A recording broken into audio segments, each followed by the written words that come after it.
बकरी लौकलिया रे नानको बकरी भुला गई हम चरावे के लाए नहीं बुढ़िया में सांझ कुनी गाड़ फाड़ दी ही हमार बकरिया खोजवा दो बाबू हमार ना तो मारत मारत बुढ़िया में खाए को ना दी बकरिया खोजवा दो बाबू हो तारा बबुआ बकरी हमार देखला हो लौकलिया तारा की ना हो ए दारा बबुआ बकरिया हो तनी देख के बतावा तनी देख ए बाबू हो न बकरिया हमार बिया काट हो अरे बकरिया रे तो मैं हमार धान में चरा देलो अब कहाँ रखल से रानी को फुफती में रहा मैं धान हमार चोर गई बकरी अपन भाई देखी के तार बकरी देखी हो ए खिसिया तो ए बाबू हमार बकरिया देखला हो तो बताओ कने बिया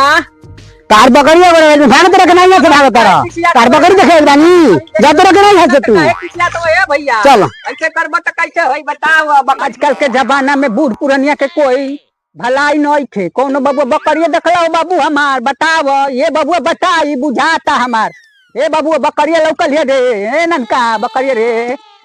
ए बाबू बकरिया लौकल है रे कहा है बाबा तार बकरी का भुलाइल हो हां बाबू बकरी भुलाइल भी हो ए बाबा तार बकरिया ना मत का कहता रो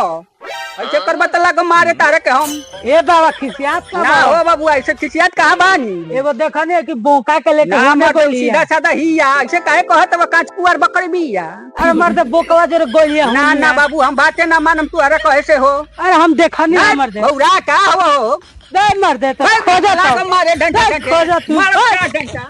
सही में बकरिया बदमाश का रहे रे बबू बागुल बोका के लेके का रे पर सांझी खुन मार डंटा सांझी खुन मार डंटा मारम कर के देखियो ना बाबू हमार सही में रे खसिया बा तोर माई भागुल का रे बोका के लेके सही कहता बोका के लेके भाग गई कहां बात जाइब तू हे बाबू ए जे रह हम खियाइम पियाइम तारा के तार माई के लेके बोका के भागिए गई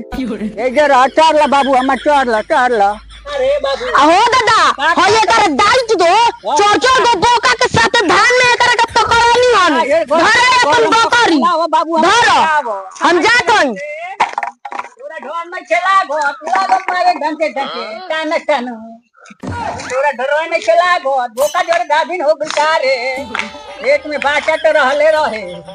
फिर गाभिन हो गई मां डंट मारम ने भागले तारे के फोड़ा दिन डा मारो मुआ के डर नहीं खेला गो हां डर नहीं खेला गो ऐसे करे मुटा कैसे हो हमको देख पर बात ना पूरा नहीं जाता हो जते रहत नहीं तारे के नहीं यार तू गई मैं करबो मार डा जाए डर नहीं खेला गट करो के